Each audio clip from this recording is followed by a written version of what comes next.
Good evening बच्चों। बच्चों आज हम लोग जो हमारा संडे को टेस्ट हुआ था उसको यहाँ पर डिस्कस करने वाले हैं। और हमारा जो टेस्ट था वो था चैप्टर प्लेइंग विथ नंबर्स का। तो प्लेइंग विथ नंबर्स का जो टेस्ट है उसमें कुछ बच्चों ने बहुत ही बेकार परफॉर्मेंस किया है, कुछ ने बहुत अच्छा परफॉर्मेंस किया है। तो यहाँ पे देख लेते हैं हम लोग किस वजह से बच्चों की बेकार परफॉर्मेंस हुआ या फिर कहाँ कमी रह गई। तो जैसे फर्स्ट क्वेश्चन है बेटा, गिव डेट द नंबर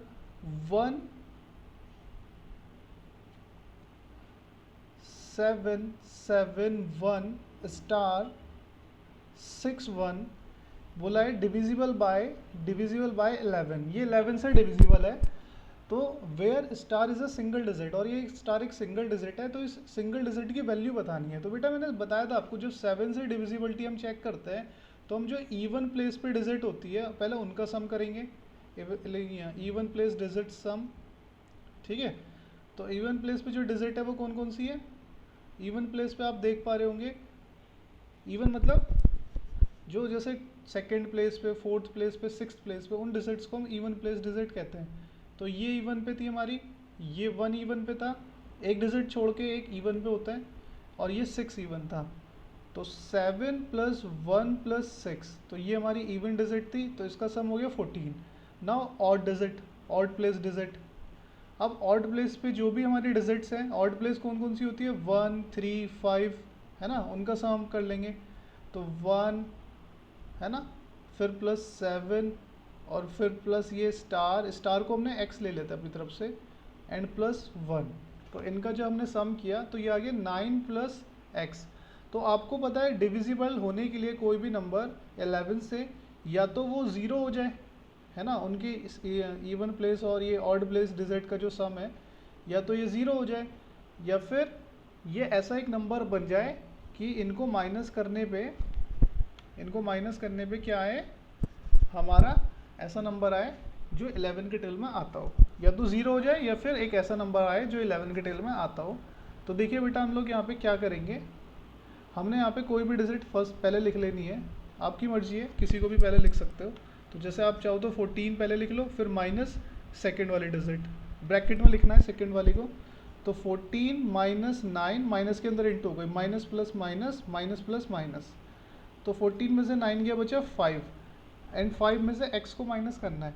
तो बेटा आपको पता है 5 में से किसी को भी माइनस करोगे 11 तो नहीं आएगा, या ऐसा कोई नंबर नहीं आएगा जो 11 के टेल में आता हो। तो हम लोग अब यहाँ पे क्या करेंगे, x के आप बहुत ही छोटी वैल्यू सोचो जो 5 में से माइनस करने पे ये 0 हो जाए। तो हमें पता है 5 में से अगर हम 5 ही माइनस करेंगे तो ये 0 हो जाएगा, तो x की वैल्यू क्या हो जाएगी? 5। तो स्टार वाली जो वैल्यू है हमारी वो हो जाएगी 5। That means option B correct है। ठीक है, आपको पता है कोई भी नंबर 11 से डबल डिविजिबल होता है, या तो उनकी जो ऑड प्लेस या इवन प्लेस डिजिट का सम है वो 0 हो जाए, या फिर वो एक ऐसा नंबर बन जाए जो 11 से कट जाए। तो यहाँ पे तो 5 में से हम कुछ भी माइनस करेंगे तो ऐसा नंबर तो बनेगा ही नहीं जो 11 के टेल में आता हो, है ना। 11 के टेल में तो एटलीस्ट 11 होना चाहिए। तो यहाँ पर हमें क्या करना है, फिर यहाँ पर हमें 0 बनाने की कोशिश करनी है। तो 5 में से 5 को ही माइनस करने पे 0 आएगा, तो जो ये स्टार है इसकी वैल्यू हो गई 5। तो फर्स्ट का आंसर तो ये हो गया हमारा 5। नाउ सेकेंड हम देखते हैं। सेकेंड है, देखिए सेकेंड है largest natural number by which the product of 3 consecutive even natural number is always divisible. मतलब हमें एक बड़े से बड़ा नंबर बताना है, ठीक है। The largest natural number by which the product of their 3 consecutive even natural number is always divisible. तो हमें एक ऐसे बड़े से बड़ा नंबर बताना है जिसकी जो प्रोडक्ट है ना, बड़े से बड़ा नंबर जो 3 कॉन्जिक्यूटिव इवन नंबर की जो प्रोडक्ट है उसको हमेशा डिविजिबल कर देगा। ठीक है, बड़े से बड़ा नंबर हमें यहाँ पे लेना है। तो आप देखिए बेटा 3 कॉन्जिक्यूटिव इवन नंबर हम ले लेते हैं। सबसे पहले 2 मल्टीप्लाई 4, कॉन्जिक्यूटिव तो होते जो एक के बाद एक है ना। तो सबसे पहले 2 इवन नंबर है, फिर 4 आएगा, फिर 6 आएगा। तो मैंने इनकी मल्टीप्लाई करी तो 6 4 2 8 एंड 8 6 48। तो देखिए इनका प्रोडक्ट आया 48। ठीक है, और भी हम ले लेते हैं, जैसे 6 है ना, 8, और उसके बाद हो जाएगा 10। तो इनकी मल्टीप्लाई करने पे आएगा 480। ठीक है, उसके बाद अगर आप को और भी लेना चाहो जैसे 10 12 और फिर 14, तो इनकी मल्टीप्लाई करने पर आएगा हम लोगों का, मल्टीप्लाई कर लेते हैं 12 इंटू 14, 4 टू 8 और यहाँ पर हो गया 12, तो ये हो गया 1680। तो आपने ऑब्जर्व किया कि हम अगर एक ऐसा नंबर लें जिससे ये सारे नंबर डिविजिबल हो जाए, तो आप यहाँ पे देख रहे होंगे वो 48 है ना। इसने बोला था कि हर एक conjugative number, conjugative 3 conjugative even number divisible होने चाहिए। तो हमने सबसे छोटे वाले ही 3 कॉन्जुगेटिव इवन नंबर लिए, जो भाई सबसे छोटे को डिविजिबल कर देगा, मतलब डिवाइड कर देगा, वो सबसे बड़े को भी कर देगा फिर। तो सबसे छोटे को जो हमने इनका प्रोडक्ट किया तो वो आया 48। तो आप यहाँ पे देख रहे हो जो 48 है वो सबसे छोटे वाले को डिविजिबल कर देगा, पूरा पूरा काट देगा, है ना।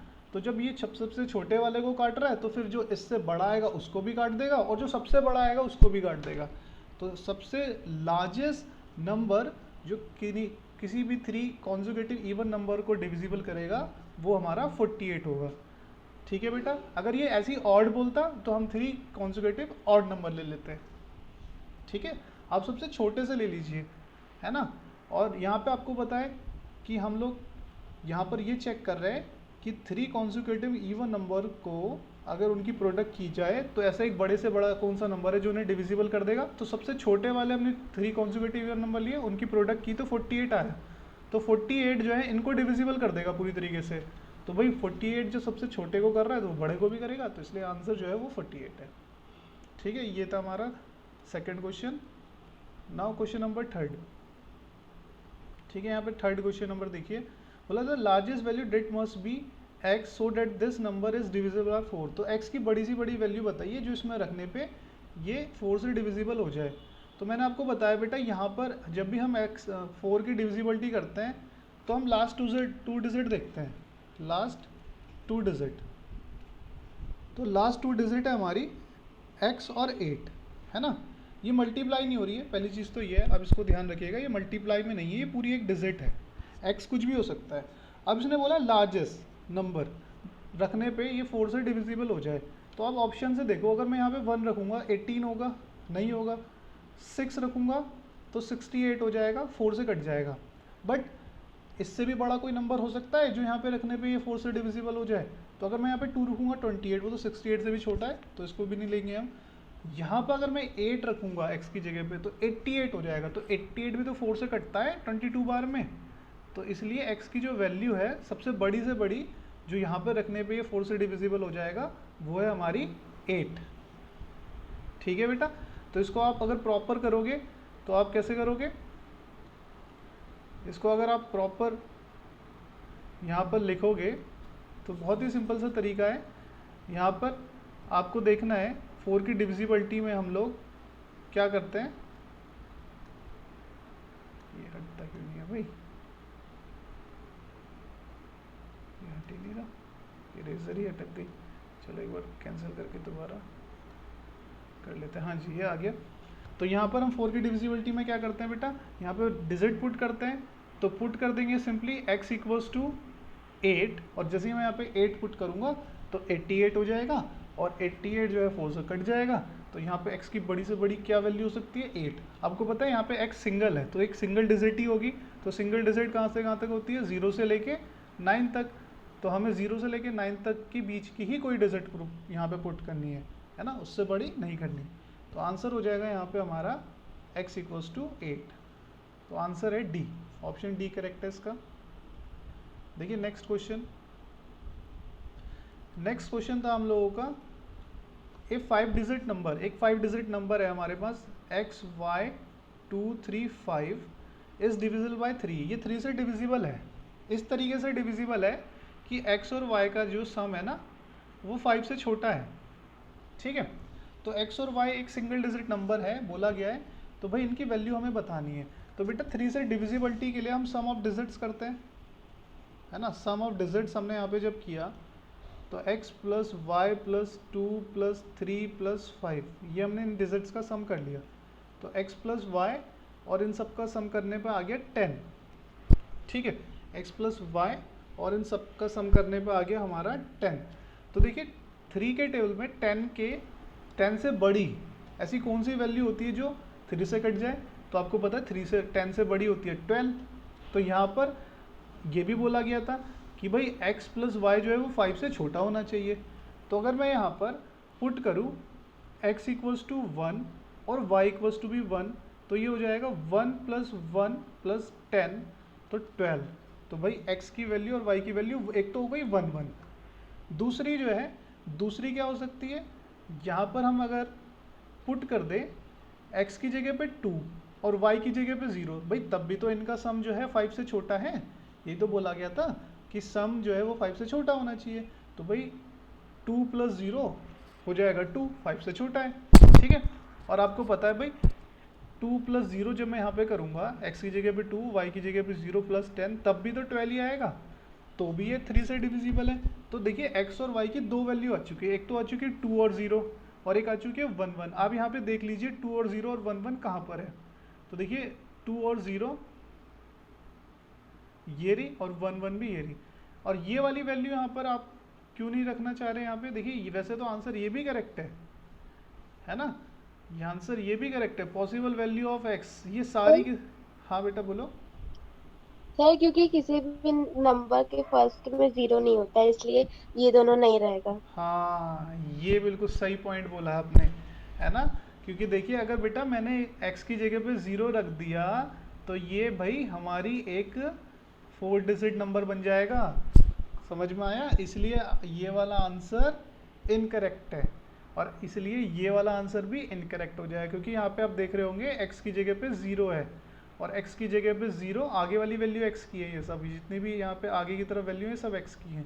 अगर मैं यहाँ पे 0 रख दूंगा तो फिर 0 2 2 3 5 ये हमारा 4 डिजिट नंबर रह जाएगा। फिर इसने जो ये बोला था ना 5 डिजिट नंबर, ये 5 डिजिट नंबर नहीं रहेगा, क्योंकि आगे 0 आते ही वो डिजिट्स कम हो जाएंगी, ठीक है बेटा। तो इसलिए हमारे ये दोनों आंसर इनकरेक्ट है। वैसे देखने में करेक्ट लग रहा है ना आपको कि इन दोनों का सम 2 है ना, और 10 प्लस 2 12 है। भाई इन दोनों का सम भी 2 है, 10 प्लस 2 12, इन दोनों का भी 2, इन दोनों का भी 2, तो ये भी सही लग रहे हैं देखने में। पर प्रॉब्लम क्या है कि इसमें x की वैल्यू 0 है। अगर x की वैल्यू मैंने यहाँ पे 0 रखी तो 0 आगे आते ही फिर ये 4 डिजिट नंबर रह जाएगा, 2 डिजिट 5 डिजिट नंबर खत्म हो जाएगा। तो इसलिए x की वैल्यू 0 नहीं हो सकती। तो ये था हमारा, इसको आपने नोट डाउन कर लिया होगा, ठीक है। वैसे रिकॉर्डिंग पे भी है, आप बाद में भी देख सकते हैं। चलिए नाउ नेक्स्ट क्वेश्चन हम देखते हैं इसका। क्वेश्चन नंबर ये हमें दिया हुआ है, बोला a एंड b की b are single digit number, तो a प्लस b बताइए। तो बहुत ही सिंपल सा था, पता नहीं ये भी आपने गलत करा होगा, ये गलत किया हो तो भाई फिर बहुत गड़बड़ है। देखिए a इंटू ए 9 है, तो दो ही केस में a इंटू ए 9 होता है, या तो 3 3 जा, है ना, या फिर 7 7 जा 49। लास्ट डिजिट 9 तभी होती है, या तो वो 3 3 जा हो या वो 7 7 जा। चलिए आप यहाँ पे देख पा रहे होंगे बेटा, यहाँ पर अगर मैं a की वैल्यू 7 ले लूँ, है ना, और b की वैल्यू चलो अगर मैं 2 भी लूँ तो हाँ 9 आ सकता है। तो इसलिए अभी मैं यहाँ पे नहीं ले सकता कि a की वैल्यू 7 ले लूँ, बट हाँ मैं कर सकता हूँ, हर जगह पे a की जगह 7 रख सकता हूँ। तो 7 इंटू 4 इंटू 7 इंटू 7, तो आप इसे करके देखिए कि अगर इससे नीचे वाली वैल्यू मैच हो रही है नहीं हो रही है। सबसे पहले a इंटू ए 9 आ रहा है, तो 7 7 जो 49, 4 कैरी, 7 4 जो 28 और 4 32 आ गया, 3 कैरी, ठीक है, 7 7 जो 49 और 3 49 और 3 51, तो आगे वाली वैल्यू आ गई 5, जबकि यहाँ पे आगे वाली वैल्यू क्या है 3 है। तो इसका मतलब है ना 1 है, आगे वाली वैल्यू 1 है, तो इसका मतलब 7 तो नहीं होगा। अब 7 नहीं होगा तो फिर कौन होगा, फिर 3 होगा। तो अब हम इसको यहाँ पे कट करके हम लेंगे a की जगह पे 3, तो a की जगह पे मैंने 3 4 3 3 इंटू 3 3 ज़ा 9, 3 4 ज़ा 12, 1 कैरी, 3 3 ज़ा 9। सर b की वैल्यू 0 आएगी, सर b हाँ की वैल्यू 0 आएगी और 3 प्लस 0 कर देंगे तो 3 आंसर होगा। बिल्कुल बेटा, 3 3 ज़ा 9, 3 4 ज़ा 12, 1 कैरी, 3 3 ज़ा 9 और 1 10। तो यहाँ से आप देख पा रहे होंगे a की वैल्यू बिल्कुल मैच हो गई, यहाँ फर्स्ट वाली वैल्यू भी मैच हो रही है और बाद की दोनों भी। तो a की वैल्यू हो गई हमारी 3 एंड b की वैल्यू 1, और यहाँ पे b था, यहाँ पे b क्या है 0 हो गया, तो b की वैल्यू 0, तो a plus B equals to कितना आ जाएगा, a प्लस बी आ जाएगा हमारा 3 प्लस 0 तो ये हो जाएगा हमारा 3, तो इसका आंसर है 3, करेक्ट, फर्स्ट वाला। ठीक है, समझ में आया बेटा सबको ये? समर, अंशिका, लक्ष्य, देवेंद्र, यस सर। क्लियर हुआ सबको? Yes sir. देवेंद्र यस आपको सर। बेटा? ये सब क्लियर है। ओके बेटा, चलिए देखिए नेक्स्ट क्वेश्चन देखते हैं अब हम इसका। बोला है नेक्स्ट क्वेश्चन में कि 10 to the power n minus 1 is divisible by 11, है ना? 10 to the power minus 1 n minus 1 is divisible by 11। अगर ये 11 से डिविजिबल है 4, किसके लिए? n की वैल्यू यहाँ पे क्या हो सकती है? चलिए यहाँ पे चेक करते हैं। सबसे पहले, क्या n की वैल्यू नेचुरल नंबर हो सकती है? n यहाँ पे बेटा लिखा है ना e, ये छोटे से e का मतलब होता है रिलेटेड, मतलब रिलेटेड। यहाँ पे जो n है वो रिलेटेड है नेचुरल नंबर से। आपको नेचुरल नंबर पता है 1 2 3 4 5 एंड सो ऑन, ये नेचुरल नंबर होते हैं। तो यहाँ पे लिखा है ना जैसे n फिर e सा बना हुआ है, तो इसका e का मतलब होता है, आप चाहे तो लिख लो रिलेटेड टू। रिलेटेड टू मतलब उसकी वैल्यू नेचुरल नंबर होगी। तो हमने यहाँ पे देख लिया कि भाई n जो है नेचुरल नंबर है। चलिए चेक कर लेंगे इसको हम, ठीक है? ऑड इवन तो आपको पता ही है क्या होते हैं, और यहाँ पे 11 का मल्टीपल भी आपको पता है क्या होता है। चलिए मैं सबसे पहले चेक करता हूँ। n मैंने यहाँ पे ना 1 रखा, तो जैसे ही मैंने n, आपको पता है नेचुरल नंबर तो 1 से स्टार्ट होते हैं, भाई 1 पे भी होना चाहिए 11 से डिविजिबल। जैसे ही मैंने यहाँ पे 1 रखा 10 की पावर 1 माइनस 1, तो ये 9 आ गया। तो 9 तो भाई 11 से डिविजिबल नहीं होता है ना, not divisible by 11, 9 not divisible by 11। ठीक है, तो मतलब ये फर्स्ट वाला ऑप्शन तो करेक्ट हो गया कि n नेचुरल नंबर होगा, तो ये हमने कट कर दिया। उसके बाद बोला है ऑड वैल्यूज ऑफ n, है ना? ऑड वैल्यूज मतलब वही 1 3 1 3 5, ये सारी ऑड वैल्यूज। भाई अभी तो चेक किया कि 1 रखने पे नहीं डिविजिबल हो रहा, तो ऑड वैल्यूज पे भी क्यों होगा? ये भी गलत हो गया। उसके बाद हम देखते हैं इवन वैल्यूज पे। तो 10 की पावर 2 करा, इवन वैल्यू सबसे छोटी 2 ही होती है, तो 10 की पावर 2 होता है 100 और माइनस 1। 100 माइनस 1 आया 99। हाँ भाई 99 जो है डिविजिबल होगा। उसके बाद हम लोग देखते हैं n की पावर, अगला हो जाएगा हमारा, और इवन नंबर जो है वो होता है 4 2 के बाद, तो 4 हो गया, मतलब ये हो गया हमारा 10,000 माइनस 1, तो ये आ गया 49। तो 49 को अगर मैं डिविजिबल करूँगा 11 से, तो 11 के डिल में ये 9 बार में आएगा, है ना? 9 बार में 11 9 से 99, फिर 0 लगेगा और 11 9 से 99, तो मतलब 909 टाइम्स ये कट जाएगा पूरा। तो मतलब इवन वाली पावर्स पे ये डिविजिबल हो जाएगा भाई 11 से, है ना? जब पावर्स n की जो है वैल्यू वो इवन वैल्यू होगी, तो ये 11 से डिविजिबल हो जाएगा। अब लास्ट वाला चेक कर लेते हैं। क्या लास्ट वाला देखते हैं। बोला n is the multiple of 11। क्या ये 11 का जब मल्टीपल होगा तभी ये 11 से डिवाइड होगा? चलिए मैं देखते हैं इसको, ये आपने नोट डाउन कर लिया होगा तो, है ना? अब देखिए मल्टीपल मतलब होता है, मतलब 11 का मल्टी मतलब n की वैल्यू जो है वो 11 के टेबल में जो भी नंबर्स आते हैं वो होगी। मल्टीपल मतलब ये, तो ऐसे सबसे पहले 11 का जो मल्टीपल है फर्स्ट, वो तो 11 ही होगा, 11 बन जाए 11, फिर सेकंड मल्टीपल 11 2 से 22। तो आपको पता है जब पावर 11 होगी तो उसको हम कितनी बार लिखेंगे, 0 को 11 बार। ठीक है, ध्यान से देखते रहिएगा। 6 हो गई है, 9 हो गई है, 10 11 माइनस 1, तो इसमें से जब 1 माइनस करूँगा तो यहाँ पे हमारे पास कितने 9 आ जाएंगे? 11 9 ही आ जाएंगे, है ना? 1 2 3 4 5 6 11 9 आ जाएंगे यहाँ पर। कितने 9 हो गए अभी? 3 3 6, ठीक है, ये 11 9 हो गए। तो अब मैं इसे 11 से काट रहा हूँ, ठीक है बेटा, ध्यान से देखिएगा। 11 9 जा 11 9 जा 11 9 जा 11 9 जा 11 9 जा, और ये वाला 9 रह गया। तो भाई मतलब ये तो 11 का मल्टीपल भी नहीं होगा, तो इसका आंसर जो है वो यही है, इवन नंबर या इवन वैल्यूज ऑफ n। ठीक है, अंशिका समझ में आया बेटा? देवेंद्र, अंशिका, लक्ष्य? Yes sir. ये वाला क्वेश्चन मेरा सही था। हाँ बेटा, चलिए नेक्स्ट देखिए।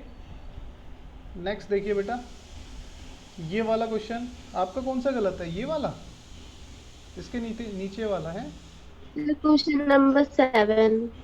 ओके, चलिए देखिए, ये 6th है क्वेश्चन नंबर। इसको देखिए, बोला है बेटा ए बी मल्टीप्लाई A3, और इसका जो आंसर है वो आ रहा है 57B।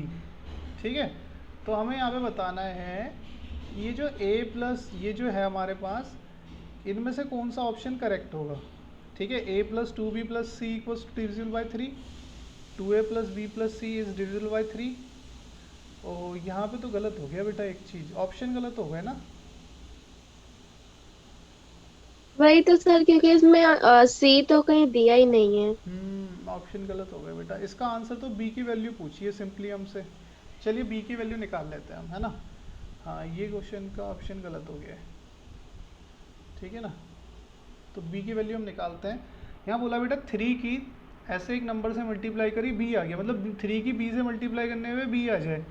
तो भाई ऐसा कौन कौन सा केस है, जब 3 की मैं 5 से मल्टीप्लाई करूँगा तो 15 आएगा, है ना। और यहाँ पे तो हम ये वंस डिजिट ही लिखते हैं, तभी पॉसिबल है ना बेटा, ये तभी तो पॉसिबल है जब हम 3 की 5 से मल्टीप्लाई करेंगे।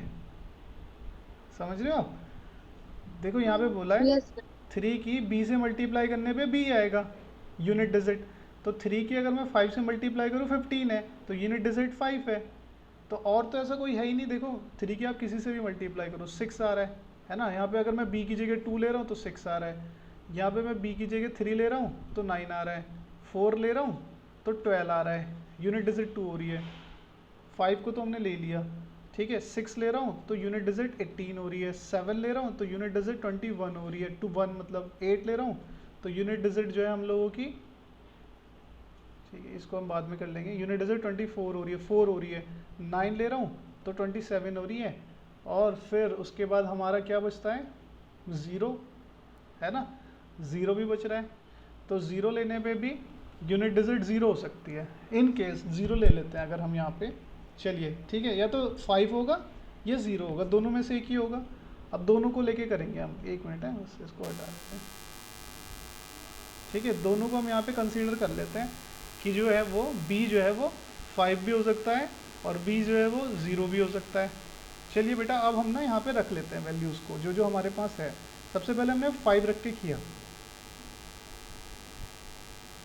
ठीक है। 5 रख के हमने यहाँ पे किया, देखिएगा बेटा। तो 3 5 ज़ा 15, 1 कैरी, 3 इंटू ए, और 3 इंटू ए करने पे हमें नहीं पता यहाँ पे क्या आ रहा है, हमें नहीं पता यहाँ पर क्या आ रहा है ना। बस हमें ये पता है कि देखो a की एक ऐसी वैल्यू है जिसकी b से मल्टीप्लाई करने में यहाँ पे 7 आ सकता है नीचे।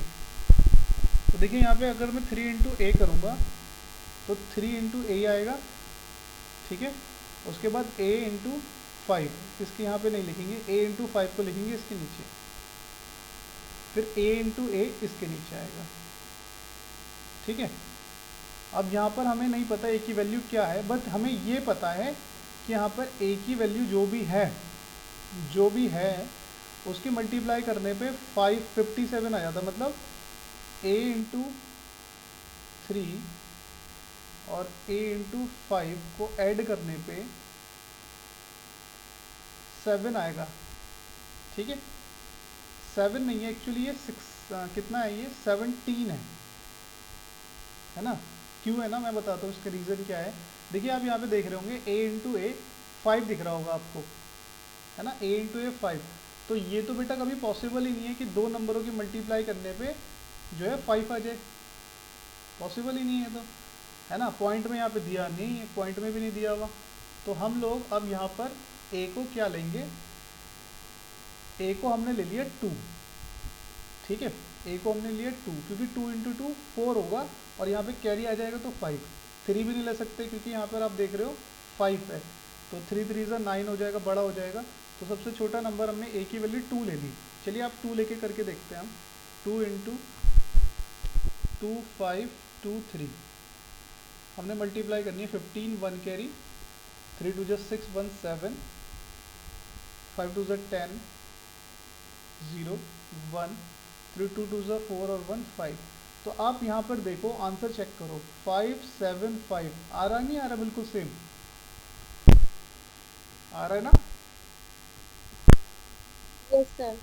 ठीक है, तो तो मतलब बेटा अगर वो हमसे a की वैल्यू पूछता तो वो a की वैल्यू तो 2 हो गई, और b की वैल्यू हमसे वो पूछेगा तो b की वैल्यू कितनी हो जाएगी, 5 हो जाएगी। किसी को कोई कंफ्यूजन इसमें, कोई भी डाउट इस क्वेश्चन से रिगार्डिंग? No sir. चलिए बेटा नेक्स्ट क्वेश्चन देखिए फिर अब इसके बाद वाला। बोला इन ए डिवीजन, एक डिवीजन में हमें बोला है कि जो डिवाइजर है ना वो 12 टाइम द क्वोशिएंट है एंड 5 टाइम द रिमाइंडर है, और रिमाइंडर 48 है। ठीक है, रिमाइंडर जो है वो 48 है। तो हमें बताना है डिविडेंड कितना होगा। तो हमारे पास बेटा फॉर्मूला होता है डिविडेंड इक्वल्स टू, यही वाला फॉर्मूला हमें यूज़ करना है, dividend equals to divisor multiply quotient plus remainder. तो ये हमें फॉर्मूला यहाँ पे यूज़ करना है, dividend equals to divisor multiply quotient plus remainder. अब यहाँ पर जो चीज़ें यहाँ पे दी है ना वो हम लिख लेते हैं। जैसे देखिए अब यहाँ पे दे रखा है कि डिवाइजर 12 टाइम्स है क्वोशिएंट का एंड 5 टाइम्स है रिमाइंडर का, डिवाइजर ठीक है, और रिमाइंडर जो है 48 है।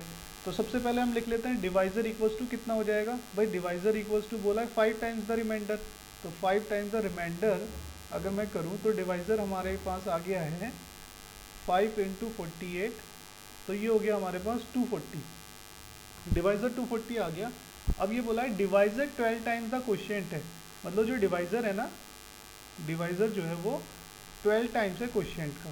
हमने लिख लिया इस चीज़ को भी, है ना। मुझे सेकंड वाली कंडीशन में रिमाइंडर पता था ना बेटा, तो इसलिए पहले यहाँ पे सेकंड वाली कंडीशन को पहले लिख के वहाँ से डिवाइजर की वैल्यू निकाल ली। ये बोला है ना divisor is 12 times the quotient का, तो 12 times and 5 times the remainder, remainder का 5 टाइम्स, तो रिमाइंडर 48 है। तो भाई हमारे पास डिवाइजर आ गया यहाँ से, तो डिवाइजर आ गया हमारे पास 240, और आगे फर्स्ट कंडीशन बोला था डिवाइजर 12 टाइम्स है क्वोशिएंट के, तो भाई डिवाइजर की वैल्यू तो सेम ही रहेगी, है ना, क्वेश्चन तो सेम ही है, एक ही क्वेश्चन है, तो उसके लिए डिवाइजर सेम रहेगा। तो यहाँ से मेरे पास क्वोशिएंट आ जाएगा 240/12, इसके साथ जो भी मल्टीप्लाई में था वो डिवाइड में पहुँच गया, तो क्वोशिएंट आ गया मेरे पास 20। क्वोशिएंट भी आ गया, डिवाइजर भी आ गया, रिमाइंडर भी पता है, तो अब हम डिविडेंड निकाल सकते हैं। तो डिविडेंड इक्वल्स टू बेटा divisor multiply quotient plus remainder, ठीक है। तो अब इनकी हमने इंटू कर दी, तो हम लोगों के पास इनको इंटू करके ऐड करने पे आ जाता है 4848, मतलब 4848 आंसर। समझ में आया बेटा अंशिका? Devendra, yes sir. लक्ष्य, समर, आपको क्लियर हुआ बेटा अच्छे से? Yes sir. ओके, चलिए बेटा ये भी ख़त्म हो जाता है यहाँ पर। नाउ हम देखते हैं इसके बाद ये वाला क्वेश्चन, है ना। दो क्वेश्चन बचे हैं अभी हमारे पास। गिवन डेट हमें दिया हुआ है कि, ये तो आप लोगों ने कर दिया होगा, मुझे लगता नहीं है बताने की भी ज़रूरत है, कि बोला है कि 67y19, ये 9 से डिविजिबल है, 9 के टेबल में आता है, where y is a single digit, जहाँ पे y सिंगल डिजिट है तो इसकी लीस्ट वैल्यू बतानी है। तो भाई 9 से डिविजिबल है तो सम ऑफ डिजिट करेंगे सबसे पहले तो हम लोग, है ना। सम ऑफ डिजिट जो हमने यहाँ पे किया इसका, तो ये आ गया हमारे पास 6 और 7 13 प्लस 1 14 एंड 23, तो 23 प्लस y, भाई 9 के टेल में 23 से बड़ी वैल्यू कौन सी होती है 27, तो y इक्वल्स टू कितना होगा 4, तो 23 प्लस 4, तो ये 27 हो गया। 27 is divisible bye 7, therefore it will be divisible by 27 is divisible bye 9, therefore it will be divisible by 9। तो y की जो स्मॉलेस्ट वैल्यू, लीस्ट वैल्यू बोला है ना, लीस्ट सबसे छोटी, तो वो हो जाएगी 4, तो इसलिए इसका आंसर जो है वो है 4। अगर बड़ी वैल्यू बोलता तो आपको देखना है फिर यहाँ पे अगला नंबर कौन सा होता है जो 9 से कटता है, वो होता है 36, तो भाई 23 में 36 ऐड करने के लिए 13 चाहिए, बट यहाँ पे तो y सिंगल डिजिट है तो 13 तो हम ले ही नहीं सकते, सबसे छोटी वैल्यू हम निकाल सकते हैं यहाँ पे, जो कि क्या हो जाएगी 4। ठीक है, ये आप लोगों ने कर लिया होगा, इतना तो मुझे उम्मीद है सबसे, ये गलत नहीं किया होगा। चलिए ये वाला क्वेश्चन देखते हैं। बोला n इज डिवाइडेड बाय 5, अच्छा n को कर दिया 5 से डिवाइड, तो रिमाइंडर 0 आ जाता है, अच्छा रिमाइंडर 0 आ जाता है। चलिए तो बोला है then ones digit of the n must be, तो n की वंस डिजिट क्या होनी चाहिए। देखिए बेटा वंस डिजिट एन की क्या होनी चाहिए, या तो 0 होनी चाहिए या 5 होनी चाहिए। क्यों? देखिए 5 से जो भी नंबर कटते हैं और अगर रिमाइंडर 0 बच रहा है, इसका मतलब क्या है कि वो सारे के सारे 5 के टेबल में आते होंगे, है ना। अगर आपको पता है रिमाइंडर 0 बच रहा है, इसका मतलब क्या है कि वो बेटा वो नंबर उसके टेबल में आता है, तभी तो वो कटेगा। जब पूरा पूरा तो 0 बचेगा। ठीक है, जैसे मैंने बोला भाई एक नंबर है, उसको 2 से डिवाइड करने पे वो 0 आता है उसका रिमाइंडर, तो इसका मतलब क्या है कि वो जो भी नंबर है वो 2 के टेबल में आता होगा, तभी तो रिमाइंडर 0 बचेगा। तो ऐसे ही यहाँ पे बोला है कि जो भी नंबर है ये n, हमें नहीं पता क्या है n, बट ये पता है कि इसको अगर मैं 5 से डिवाइड करता हूँ तो रिमाइंडर जो है वो मेरा 0 आता है। तो भाई रिमाइंडर तभी तो 0 आएगा जब ये n जो है वो 5 के टेबल में आएगा। अब इसकी हमें बस केवल सिंपली यूनिट डिजिट या वंस डिजिट पूछी है, तो इसकी वंस डिजिट क्या होगी, जो 5 के टेबल में आते हैं उनकी वंस डिजिट क्या होती है, या तो 0 होती है या 5 होती है ना। तो हम यहाँ पे आंसर लिखेंगे आइदर 0 और 5, या तो 0 या 5। इसका आंसर हो गया बी करेक्ट। समझ में आया बच्चा पार्टी? Yes sir. यस। तो देखिए हमने पूरा टेस्ट आज डिस्कस कर लिया है, कल हम अपना चैप्टर करेंगे, है ना। आज इतना ही रखते हैं हम लोग।